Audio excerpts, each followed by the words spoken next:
Yo quiero hablarles de la tragedia de Bruna. Hace unos 2 meses, Bruna abortó 7 perritos, 7 San Bernardos preciosos. Pero más que abortarlos,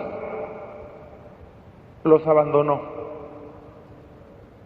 Los empezó a tener a cada uno de ellos, perdónenme la expresión, pero como quien está haciendo una necesidad.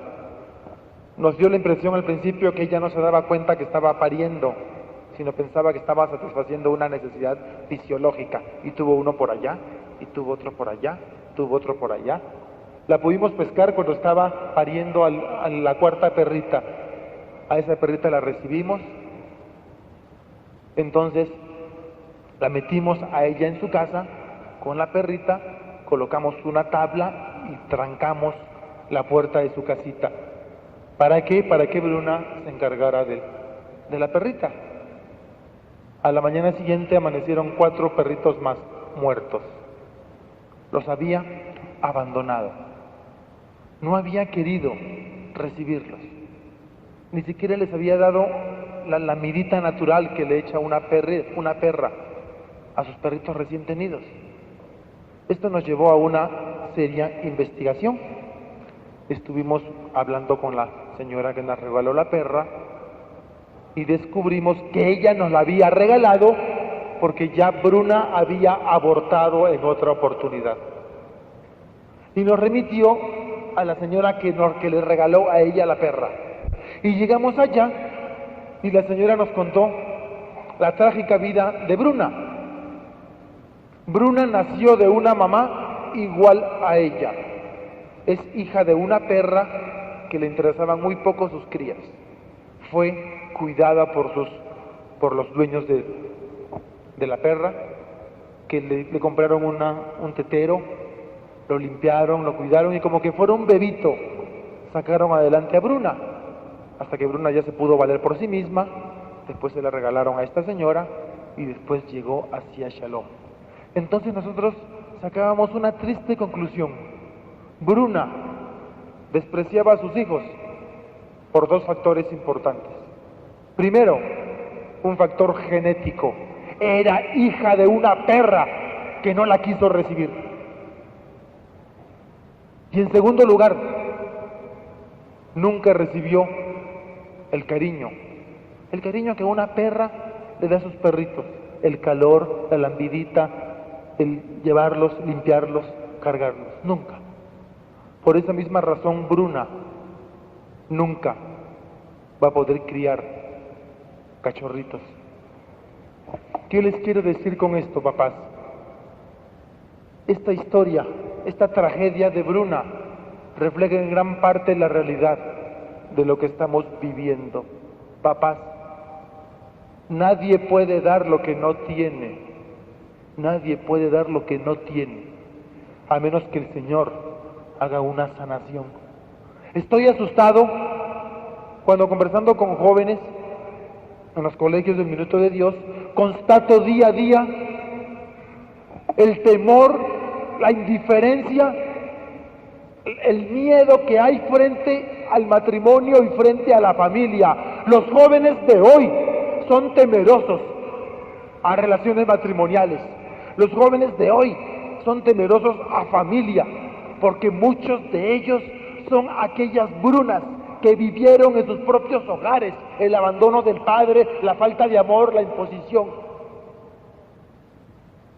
Y por eso es que no quieren asumir esos compromisos.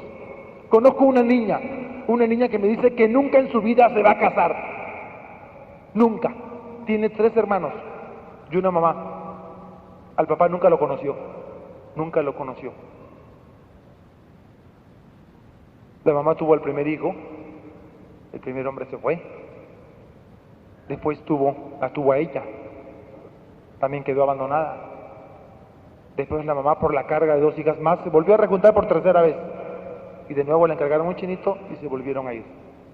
Esta muchacha no quiere nunca en su vida casarse. Nunca. Porque está viviendo las consecuencias de antecedentes familiares desastrosos. Sí es increíble ver lo que está pasando. Sí es increíble ver cómo cada vez hay más temor, hay más resentimiento frente a afrontar un compromiso matrimonial o un compromiso de familia. Si no lo han vivido en su hogar, difícilmente querrán vivirlo, porque pensarán que van a ser víctimas de las mismas consecuencias. El padre Gustavo Baena, en la Universidad Javeriana, nos contaba de la iglesia primitiva. Y realmente yo me gozaba cuando lo escuchaba al padre Baena hablar y decir que el centro, que la base de la iglesia primitiva era la familia. ¿Ustedes saben cuáles fueron las primeras parroquias? Las primeras iglesias donde los cristianos celebraron cultos, las casas, los hogares de familia. ¿Y saben ustedes quiénes fueron los primeros sacerdotes en la iglesia cristiana? En la iglesia cristiana, los papás, los padres de familia. El papá era el presbítero, el papá era el sacerdote de su casa, si el papá era el que partía el pan, si el papá era el que celebraba la fracción del pan. Y lo que ahora para nosotros es la Eucaristía, eran en los hogares.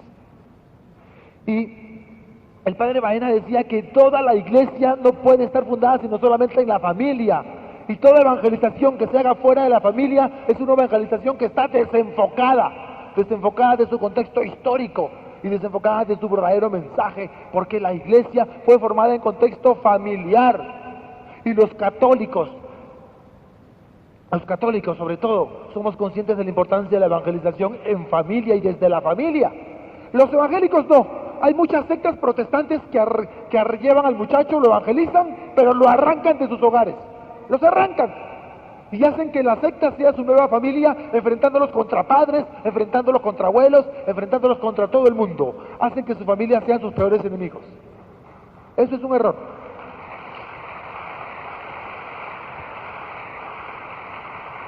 Porque si la evangelización no se hace desde la familia y desde el corazón, desde el núcleo mismo del hogar, es una evangelización completamente desenfocada.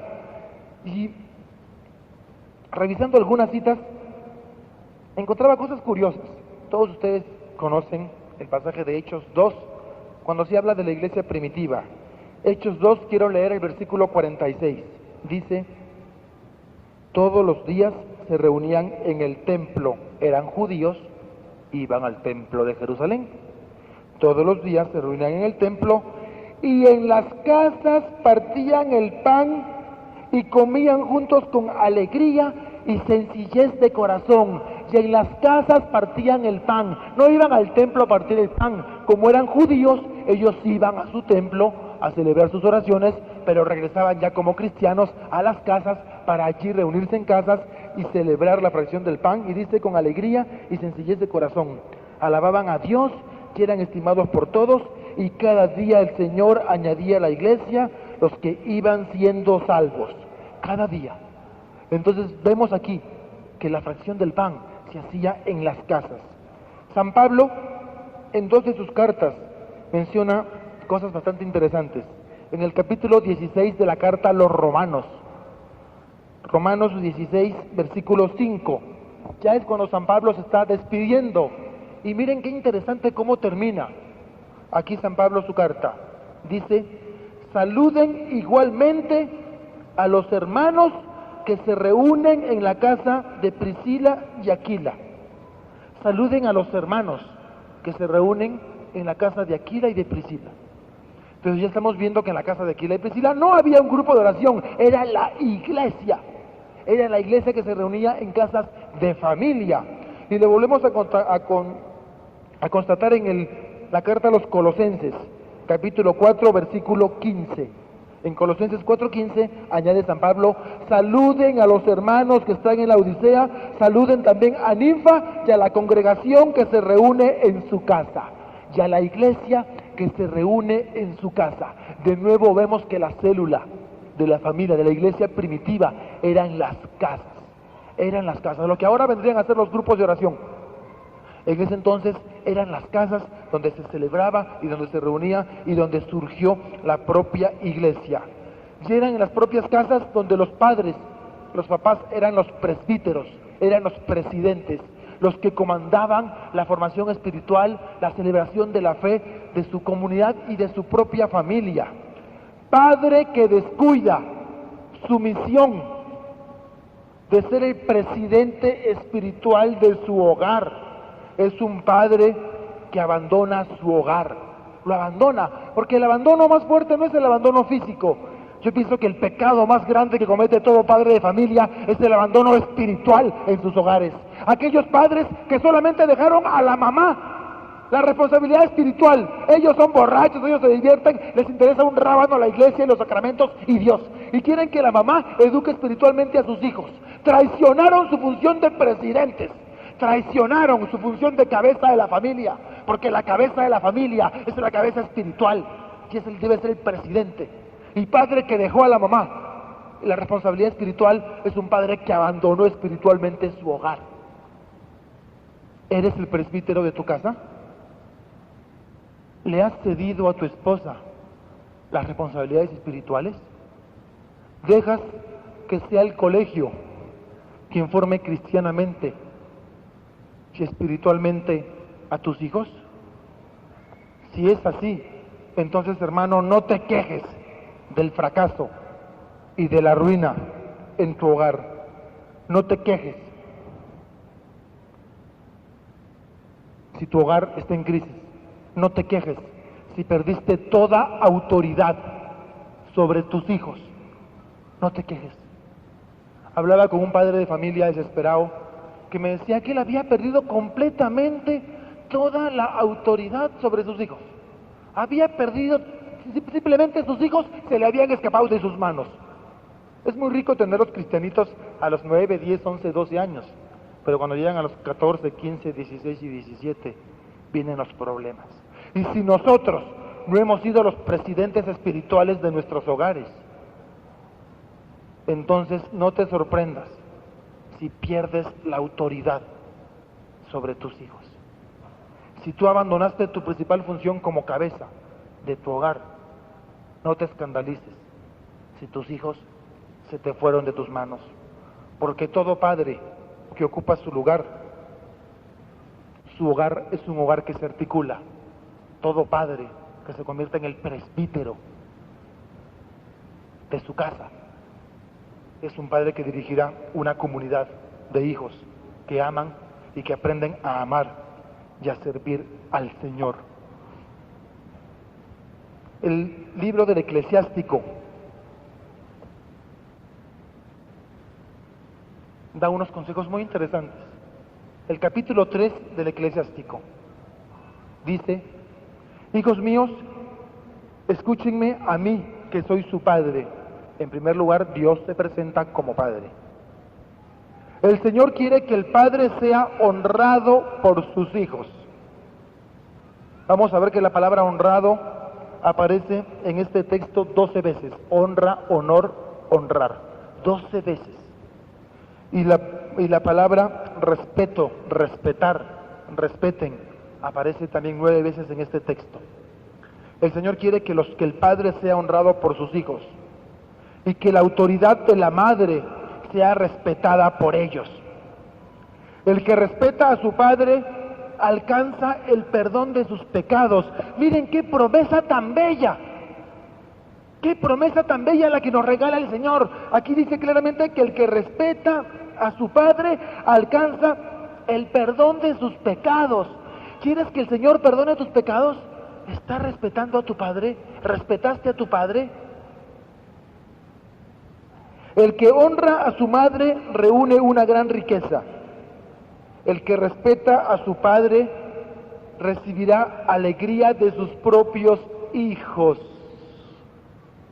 El que respeta a su padre recibirá alegría de sus propios hijos. Bruna fue una perra que no recibió el cariño de su madre y tampoco se lo dio a sus hijos.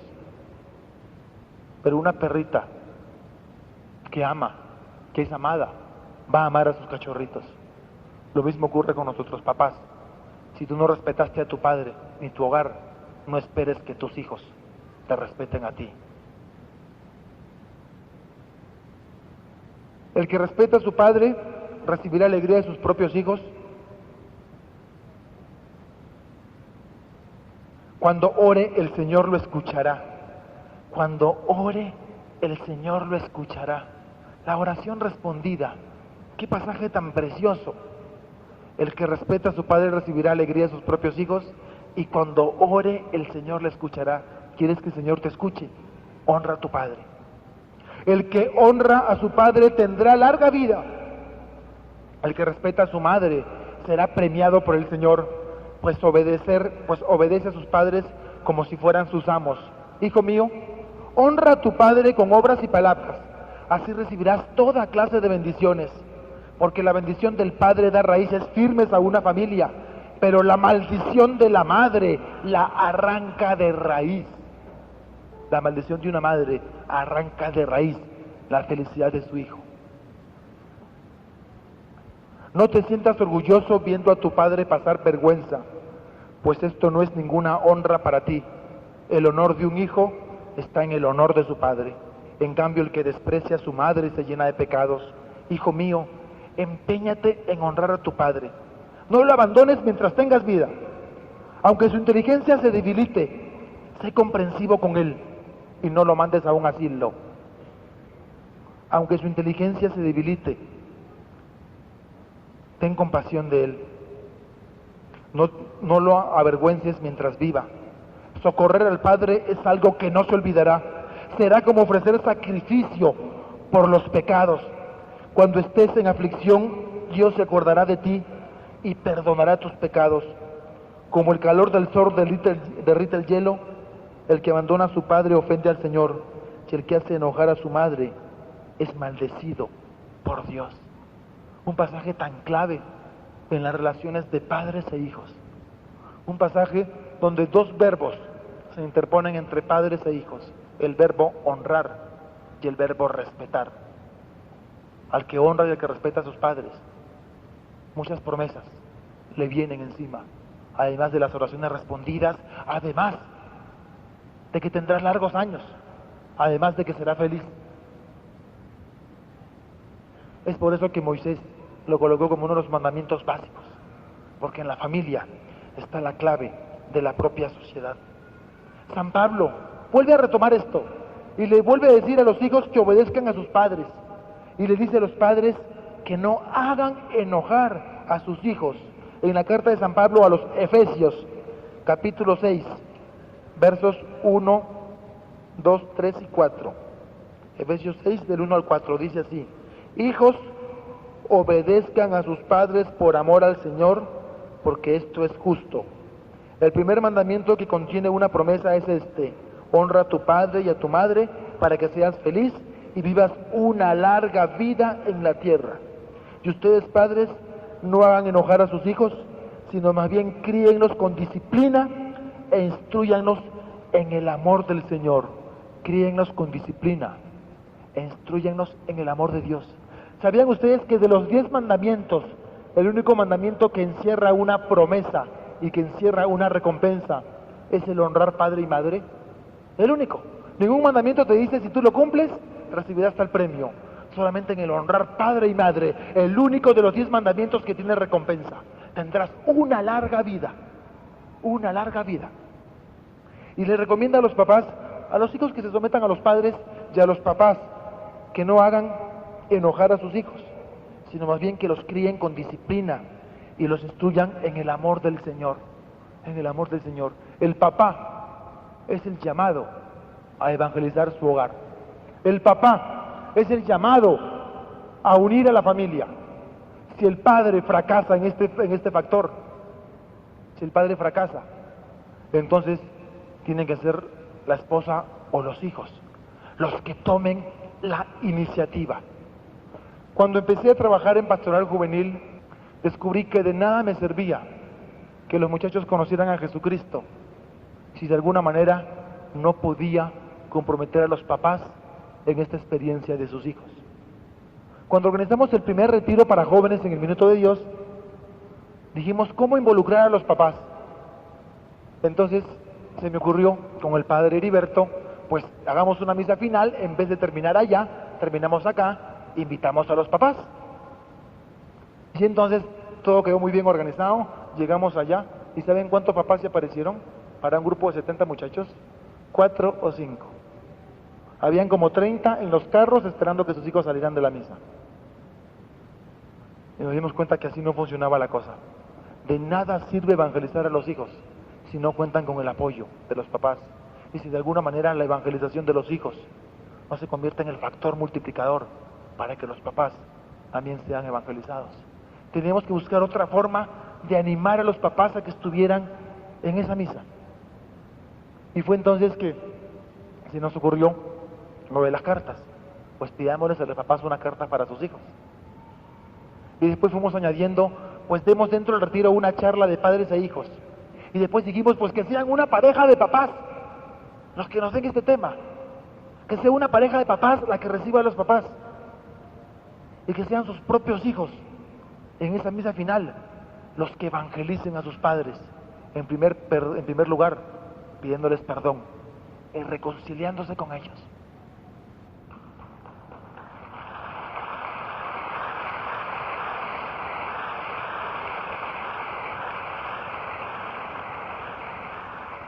He descubierto una cosa clara, y es que nunca más voy a hacer en mi vida un retiro si de alguna manera no involucro a los papás, o si de alguna manera no se involucran a los hijos. Somos familia, y la evangelización tiene que ser desde la familia, y si el padre no cumple con su función, pues que sean los hijos, los propios hijos, los que evangelicen a sus padres. Y de esto, en nuestro grupo de oración, tenemos un grupo juvenil de 400 jóvenes en el Minuto de Dios. No va más gente porque no entran los jueves a las 6. Y es un grupo que se caracteriza por una sola cosa, por los testimonios de lo que Dios ha hecho. Es por eso que nos autodenominamos predicadores de vida. No predicamos lo que dice Mateo 4:5, no predicamos que Dios es amor, predicamos cómo Dios me amó. No predicamos que Dios sana, predicamos que Dios me sanó. No predicamos que Dios salva, predicamos que Dios mismo fue el que me salvó. Tengo aquí a 3 muchachos del grupo juvenil que quiero que ellos nos den un testimonio de la evangelización al revés. ¿Cómo que de la evangelización al revés? Los hijos que con su testimonio arrastraron a sus hogares, hicieron que toda su familia llegara a los pies de Jesús. Entonces vamos a escuchar a estos 3 muchachos que nos van a compartir brevemente su experiencia como hijos evangelizadores de sus padres, evangelizadores de sus propias familias. Tatiana.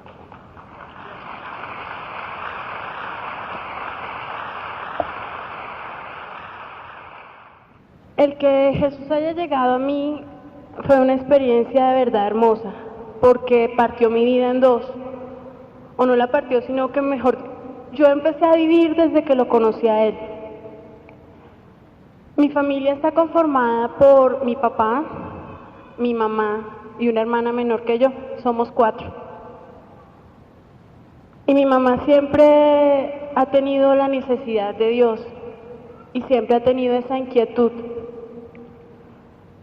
Ella empezó a despertar al Señor porque una tía mía entró a una secta protestante.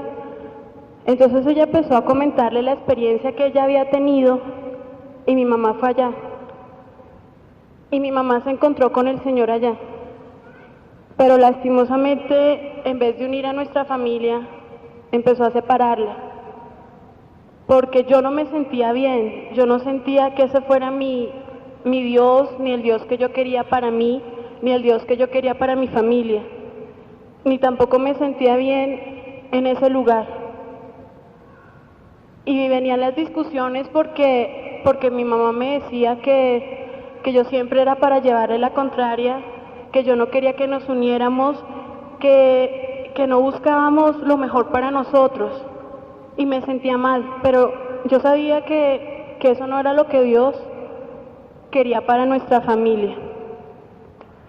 Fui a la convivencia de líderes y fue cuando conocí a Charly García. Yo lo había visto a él en un programa de televisión y me había impactado lo que había dicho, pero había dejado pasar eso. Yo dije, bueno, sí lo escuché, pero no es para mí. Cuando yo lo encontré a él, me di cuenta de que Jesús quería actuar en mí y que quería que hiciera grandes cosas por mi familia. Cuando yo llegué, le dije a mi mamá que había conocido a Jesús y le dije que había sido la experiencia más hermosa de mi vida, que había conocido a unos jóvenes que me hablaban del amor de Dios, que me hablaban de cómo Dios los había amado, de cómo ellos habían cambiado, y eso de verdad me llenó a mí mucho. Decidí que el jueves asistí a esa reunión y cuando fui me di cuenta de que ese era el Jesús que yo quería que uniera a mi familia y ese era el Jesús que yo quería compartir a todas las personas que me amaban y a las que yo amaba. Empecé a hablar a mi mamá, empecé cada vez que llegaba de las reuniones a decirle: mami, hoy me compartieron esto, mira que en la Biblia dice esto, y las dos empezamos a buscar y empezamos a hablar de muchas cosas, y yo me di cuenta de algo que no me había dado cuenta nunca, que con mi mamá yo podía hablar, que le podía compartir lo que sentía, podía ser honesta y sincera con ella. Empezamos a hablar de lo maravilloso que era Jesús, de lo maravilloso que era en nuestra familia, y mi mamá decidió acompañarnos al grupo de oración. Yo estoy en el grupo con mi hermanita. Llegamos allá y les confieso una cosa, yo tenía pena de llegar con mi mamá porque yo decía: uy, ¿qué me van a decir? Llegué con mi mamá y todos estos, no sé. Pero cuando yo vi que mi mamá alzaba las manos como nosotros y se alegraba como nosotros y parecía una más de nosotros, o sea, era una niña de 15 años que estaba compartiendo la alegría de conocer al Señor, le di gloria a Dios y le dije que era el ser más importante de mi vida porque había logrado que mi mamá entrara a compartir esta experiencia conmigo y que empezáramos a unirnos en su amor. La labor que las tres tenemos ahora es que mi papá lo conozca. Yo sé que va a ser difícil, pero yo sé que con el amor de las tres esto va a ser posible. Y gloria a Dios porque ha sido lo más maravilloso de mi vida. Yo tenía una familia entre comillas. Entre comillas, ¿por qué? Porque vivíamos en una casa, todos reunidos, pero cada uno por su lado. Mi mamá era la única que luchaba para que nosotros tuviéramos una familia, pero nosotros no nos importaba nada de eso. Nosotros estábamos en nuestros compromisos con nuestros amigos, nuestras fiestas, nuestras tomatas. Eso no era para nosotros. Siempre había discusión en la casa. Mi mamá sufría porque, aunque intentara unirnos, no podía. Una vez me ofrecieron ir a un retiro y yo no quise ir porque yo estaba en otro camino. Entonces le ofrecieron el retiro a mi hermana. Ella estudiaba conmigo en el mismo colegio y ella fue la que fue al retiro. Antes que ella fuera al retiro yo tuve una discusión con ella. Cuando ella regresó, yo no fui a recibirla, sino la esperé en la casa. Yo tenía el proyecto de sacarle el mal genio a ella. Lógico, porque apenas llegue yo le digo cualquier cosa para probarla. Cuando apenas llegó, yo empecé a discutir con ella. Y ella hizo algo muy bello. Se me acercó, me dio un beso y me dijo: Arturo, yo te amo. Yo no sé, encontró una forma para hacerme bajar mi guardia, puesto que ella conoció un arma más bella que era el amor. No era necesario para pelear para que nos pudiéramos entender, no era necesario sabernos comprender. Después ella me invitó al grupo de oración, pero ahí no termina todo. Sin decirnos nada, con mi hermana teníamos un gran compromiso, que era involucrar también a mi mamá. Saberles entender que nosotros teníamos una nueva experiencia, que teníamos que tener una gran familia, que teníamos que ser amigos. La lucha fue difícil, porque el cambio es radical con Jesucristo, pero es un proceso lento. Uno no puede cambiar totalmente, es un proceso lento. Cuando llegamos a la casa después del retiro, nosotros le comentábamos a mi mamá: mamá, mire lo que vimos en esta parte, mire lo que leímos, y le explicábamos. Mi mamá solo estudió hasta primero de primaria, pero fue una mujer que nos sacó adelante. Entonces nosotros le explicábamos, mi mamá se iba enamorando cada vez de ella. Desafortunadamente nosotros nunca invitamos a mi mamá al grupo, ella fue la que nos llegó al grupo. Yo estaba en mi grupo cuando vi que mi mamá estaba entrando con mi hermana de 10 años, yo me quedé sorprendido. Yo no sabía si esconderme, si decirle a mis amigos, ella es mi mamá. Fue increíble. No, ya apenas ella se acercó, yo la abracé, me sentí el hombre más feliz, porque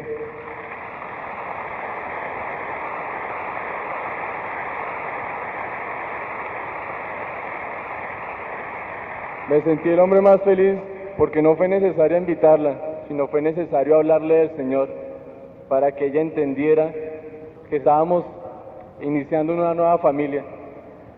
Y eso fue lo más bello. Ahora estamos trabajando, estamos luchando para que esto sea constante. Nos estamos llenando cada vez más del Señor. Los problemas no pasan, pero lo más importante es que cuando se presentan los problemas ya no discutimos, sino tratamos de solucionarlo como un gran equipo, que es mi familia. Gloria a Dios.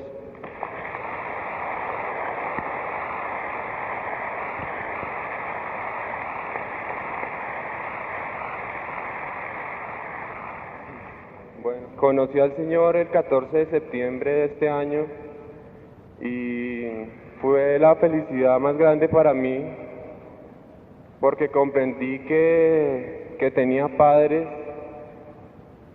y que tenía que luchar por una familia, porque uno en esta edad solo piensa en rumbas, en tomar, y de pronto si uno es una persona con falta de amor, de pronto entra a la droga.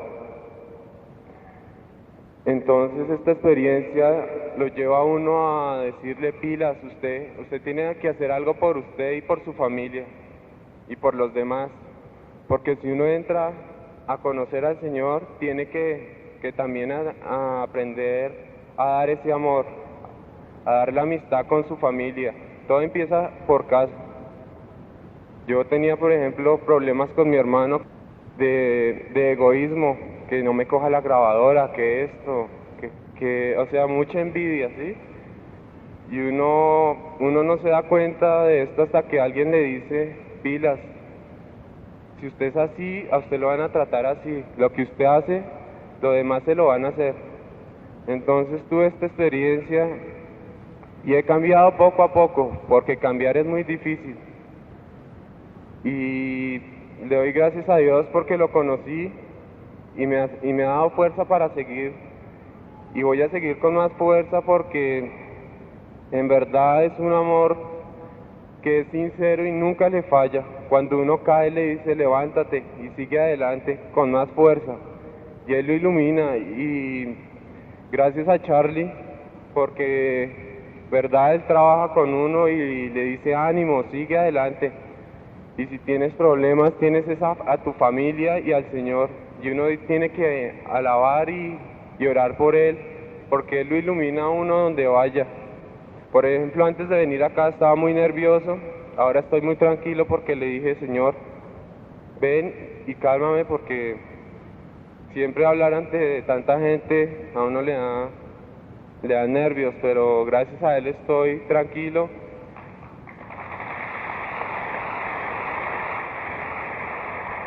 Y quiero decirles a los padres y a los hijos que están aquí, que les den ese amor a sus padres, que uno nunca les dice, papi, mami, yo los amo, sino uno siempre, papi, plata para esto, plata para lo otro, pero nunca uno comparte eso de decirle, papi, te quiero, y gracias porque te tengo, porque uno hasta que no pierde ese ser querido, no se da cuenta de lo que tiene. Y los muchachos que no hayan ido a un retiro, se los recomiendo con todo mi corazón porque sinceramente uno aprende a amar a las personas y a entregarse sin interés. Y si uno da, no esperar que la otra persona le dé, sino uno dar con amor y esa persona poco a poco va llegando hacia el Señor. El viernes tuve otra experiencia con un primo que en este momento está un poco desubicado, que no sabe qué hacer. Y en el retiro llegó una carta de él que me dijo: pilas, usted tiene familia, tiene hermanos, luche. Y yo lo cogí el viernes con mis padres que están aquí presentes y hablamos con él, y yo me sentí tan feliz que me haya dicho eso, que se lo volví a decir y me salieron unas lágrimas de mi cara, y gloria a Dios por eso, porque yo sé que él va a tener un cambio, aunque es muy difícil, pero yo sé que si yo lo ayudo a él, él va a conocer al Señor y va a querer más a sus padres y va a tener un cambio hermoso. Gloria a Dios.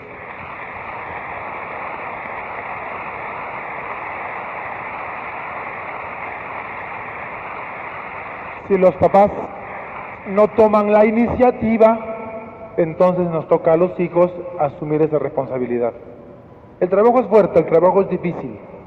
Hay una comunidad que descubrió que su centro de evangelización y de vivir la vida cristiana es la familia, en la familia. La primera vez que conocí esta comunidad, me llamó la atención cómo estaban divididos. Estaban divididos por estados de vida. Estaba la comunidad de los solos o de las solas. Las mujeres, que los maridos todavía no llegan, o viceversa. Estaba también la comunidad de las parejas, ya parejas. Estaba la comunidad de los jóvenes. Y también estaba la comunidad de las viudas. Bien especificado. Y me interesó mucho cómo se unían para hacer el trabajo. Cuando el primero que llegara a esta comunidad, si llegaba primero la mamá, pues llegaba el grupo de los solos. Y toda la preparación y la formación iba encaminado a ganar al marido y a los hijos. Si la mamá lograba conectar a un hijo, inmediatamente el hijo pasaba al grupo de los jóvenes. Entonces la mamá desde su grupo y el hijo desde el suyo empezaban a trabajar con el resto de los hermanos, hasta que iban llegando todos. Cuando llegaba el papá y toda la familia, entonces dejaban sus respectivas comunidades y todos pasaban a la comunidad de familias. Bastante interesante. ¿Por qué? Porque tiene un objetivo específico, porque se sabe hacia dónde se va.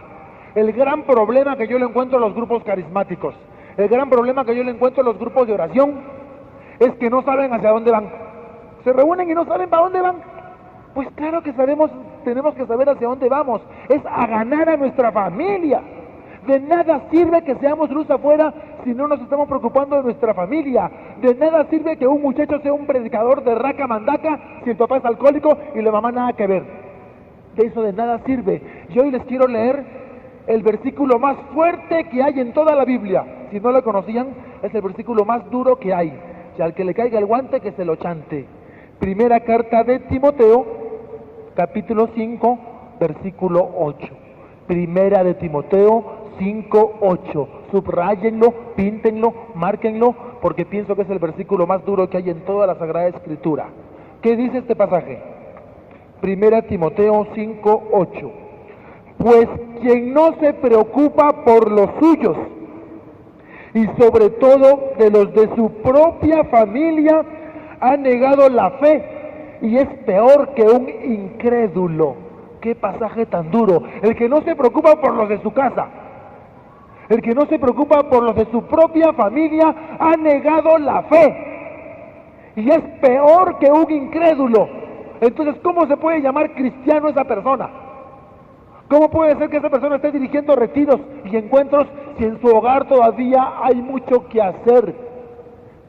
Hay mucho que hacer. Nuestra primera responsabilidad y toda nuestra pastoral en cualquier grupo de oración tiene que apuntar a la familia. Y tenemos que preparar en los grupos juveniles para que los muchachos ganen a sus hermanos y ganen a sus papás. Y tenemos que educar a los grupos de matrimonios para que ganen a sus hijos. Y tenemos que educar a los grupos de oración para que ganen a sus maridos y para que ganen a la familia. Si no apuntamos a la familia, pues nos equivocamos. Simplemente nos equivocamos. No estamos viviendo el cristianismo de Cristo Jesús. No lo estamos viviendo. Entonces yo los llamo con todo el corazón.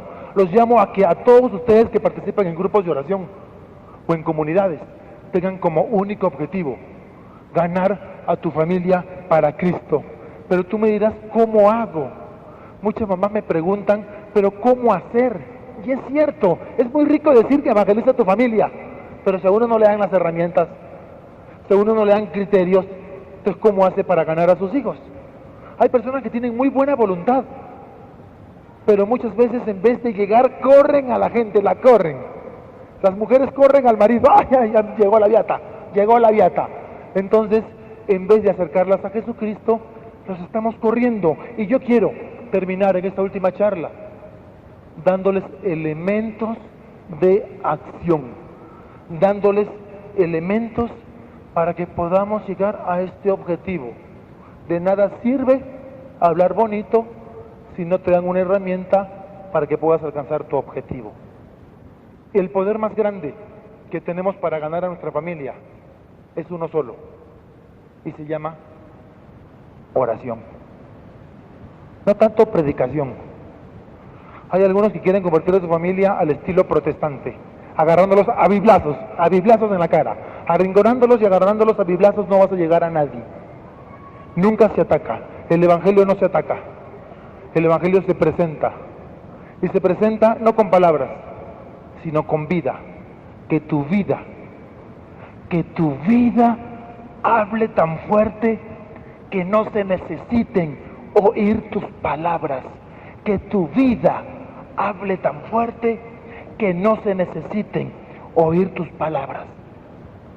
Si nosotros predicamos con nuestra vida, si nosotros, como hizo Claudia, la hermana de Arturo, llegó del retiro y Arturo ahí estaba para atacarla y para fregarle la vida. Cuando ella le dijo te amo, lo desarmó. Arturo quería ahí sacarle el cobre, y eso era para agarrarse a mechas. Sin embargo, cuando él la quiso frenar, o le quiso tomar el pelo, ella le dijo, te amo, Arturo. Suficiente. Para que hayan pleitos, escúchenme bien esto, para que hayan pleitos se necesitan dos pleitistas. Con uno solo no hay pleitos. ¿Entendido? Y si el cristiano no dobla el brazo y baja la cabeza y se humilla, no conseguirá sus logros. El que se enaltece será humillado, y el que se humilla será enaltecido. Y así tengamos que bajar la cabeza. Si no bajamos la cabeza, si no estamos dispuestos a humillarnos y a pedir perdón, no vamos a poder construir nuestro hogar. Si tú como papá, que tuviste una vida desenfrenada, no das ese paso de reconocer tu error y humillarte y postrarte de rodillas ante tu familia, no lograrás nada. Una señora daba un testimonio muy bonito y dijo una frase que a mí me impresionó tanto. Ella decía que cuando uno baja la cabeza, cuando uno se humilla y baja la cabeza, el Señor se la corona. El Señor se la corona. Estemos dispuestos a humillarnos. Estemos dispuestos a humillarnos ante nuestra mujer, perdóname. A nuestros hijos, perdóname. A nuestros padres, perdóname. Yo pienso que el gran éxito de nuestros retiros es porque trabajamos con el perdón y con la reconciliación, que es la puerta que rompe las murallas y abre las puertas al Espíritu de Dios para que se pueda iniciar la gran sanación y la gran evangelización de todas las familias. El poder de la oración, la intercesión, oramos, orar por la gente. Santa Mónica, la mamá de San Agustín, durante 20 años estuvo orando por la conversión de su hijo, y al final el Señor fue fiel, y Agustín, después de llevar una vida desenfrenada, se encontró con Jesús como su Señor y su Salvador, y se convirtió en uno de los obispos más grandes de los inicios del cristianismo. El poder de la oración. Quiero contarles un testimonio. Rudy, un muchacho cuando yo me iniciaba en la renovación en Lima, llegué a una comunidad. Rudy era un muchacho que era uno de los servidores de esta comunidad. Rudy Kaiser, padre alemán, mamá peruana. Rudy solo tenía una hermana mujer mayor y una muchacha muy guapa. Llegó a ser virreina en uno de los concursos de Señorita Perú. Una muchacha muy guapa. Pues resulta que Karen, la hermana de Rudy, fue educada en Europa con toda la mentalidad europea, liberal y libertina. Pues al revés que en las familias tradicionales, Rudy, que era el hombre menor, era el cristianito juiciosito, y Karen era la bala perdida. Era la bala perdida. Rudy conoció al Señor y se dio cuenta que tenía que evangelizar a su familia. Y se dio cuenta que tenía que evangelizar a su hermana Karen. Y empezó a hablarle: Karen, que Jesús, Karen, que la Biblia, Karen, que Dios, Karen, que va a haber un grupo de oración, Karen, camina, que hay congreso de parejas, Karen, que ahí viene el padre Darío Betancourt, vamos, Karen, que esto, Karen, que el otro, hasta que un día Karen se aburrió, se volteó y le dijo: ya me tienes harta con tu Cristo, ya me tienes hasta acá, no lo aguanto más, no lo quiero volver a oír. Rudy se dio cuenta que en vez de estar acercando a Karen a Jesús, le estaba creando anticuerpos de Cristo, y crearle anticuerpos de Cristo es condenarla. En vez de ayudarla, la estaba embarrando más todavía. Él, desesperado, llegó ante el Santísimo y le dijo: mira, Señor, le he predicado por 2 años. Por 2 años estoy que le predico y la he embarrado. Yo no sé qué hacer. Señor, te pido por Karen. Yo quiero entregarte a Karen. Yo quiero desatarte a Karen. En esos días se había dado una enseñanza en la comunidad, allí en Lima, sobre Mateo 16, 18. Y entonces, ¿qué es el siguiente? Los coloco en contexto. Y yo te digo que tú eres Pedro, y sobre esta piedra voy a construir mi iglesia, y ni siquiera el poder de la muerte podrá vencerla. Te daré las llaves del reino. Lo que ates en este mundo también quedará atado en el cielo, y lo que tú desates en este mundo también quedará desatado en el cielo. Además de que este pasaje es la justificación teológica y bíblica del sacramento de la reconciliación, no se limita a solamente eso, no se limita a la penitencia. Cuando tú oras por una persona, la estás desatando para que la acción de Dios pueda obrar en ella.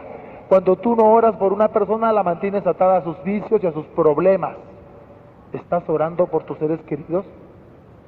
Si tú, que eres cristiano, si tú, que participas en grupos de oración, no eres capaz de orar, de desatar a tus seres queridos, ¿quién diablos quieres que lo desate? ¿Quién esperas que ore por ellos? ¿Los protestantes? Y decimos que recuperamos la oración y somos incapaces de orar. Hay poder en la oración. Rudy se dio cuenta que su hermana estaba atada y decidió desatársela a Jesús. Y le dijo: mira, Señor, le prediqué por 2 años y le embarré. Señor, te desato a Karen. Les cuento que nunca en mi vida había visto un espíritu de oración tan lindo como el que vivió Rudy. Dios le regaló un espíritu de oración. Llegábamos juntos a su casa, entrábamos y de repente Rudy le preguntaba a su mamá: mamá, Karen, no está, no ha llegado todavía. Y me decía: vamos, Charlie, sube. Yo, qué tan raro. Subíamos a su cuarto, llegábamos a la cama, y entonces él ponía las manos en la cama y se ponía a orar y decía: Señor, cuando Karen se vaya a acostar en esta cama, que sienta tu paz, que sienta tu amor, prepárala para el encuentro contigo. Yo, ve, tan raro.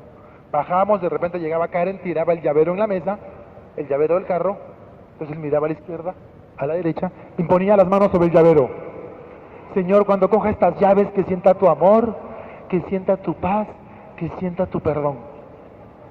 De repente Karen llegaba el viernes a las 3 de la mañana borracha, se metía a su cuarto, Rudy se levantaba en punticas y ponía las manos detrás de la puerta. Señor, tócala, Señor, prepárala para el encuentro contigo. Empezó a desatar todo lo que Karen tocaba.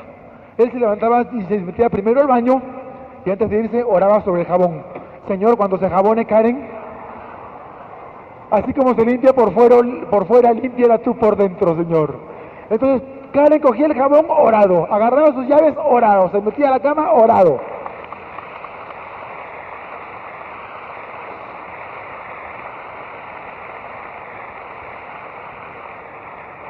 Así como en el mundo de la brujería se ora y se fuma todo, pero con el sentido malo, pues los cristianos hagámoslo todo en el sentido bueno, orémoslo todo. Las mamás que están aquí, ¿cuántas mamás hay que se me quejan? Y me dicen: ay, yo no sé qué hacer con mi hijo, ay, yo no sé qué hacer con mi marido, ay, ¿qué puedo? Mamás, hagan lo que hizo Rudy, oren por todo lo que hagan. ¿Para cuántas de ustedes el oficio doméstico se ha convertido en una maldición? Las empleadas, las muchachas que no tienen ni seguro, ni vacaciones, ni nada. En vez de maldecir cuando coges una escoba, ponte a orar. Ora. Y cuando barras, Señor, con el polvo, barro también las divisiones, barro el odio, barro cualquier otra cosa que haya aquí en la casa. Cuando estés tendiendo en la cama a tu hijo, Señor, cuando se vaya a acostar acá, que sienta tu paz. Ustedes son las únicas que le pueden echar un ingrediente a la sopa que nadie más se lo echa. Oren por la sopa. Señor, cuando tomen esta comida, que sientan tu paz. Prepáralos para el encuentro contigo. Que todo lo que tu marido, que todo lo que tus hijos toquen esté orado. Esté orado. Cuando le estés lavando los calzones a tu marido, que se le peguen, Señor, que se le peguen.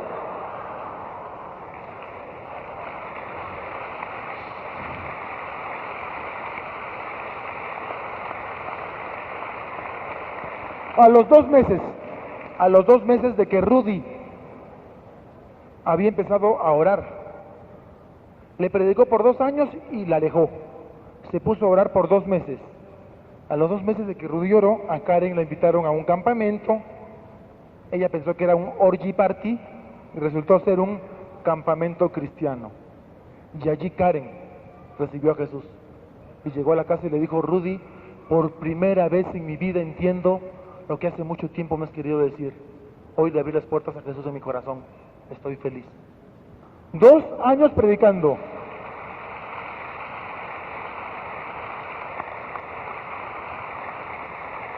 Dos años predicando y lo único que hizo fue correrla. Orando, transformó su hogar. Entonces, papás, mamás, lo único que les puedo decir: ¿quieres ganar a tu hogar? Con tu vida y con tu oración. No te compliques en más cosas, con tu vida y con tu oración. Papás, no presionen a sus hijos. Cuando sus hijos lleguen a los 15, 16 años, no los obliguen a ir a misa. Si no quiere ir, que no vaya. Ya llegará su tiempo. Oren. Lo peor que pueden hacer es obligarles y meterles las cosas por las narices y por las orejas. Así no los van a evangelizar. No importa que tu vida hable tan fuerte que no se necesite oír tus palabras.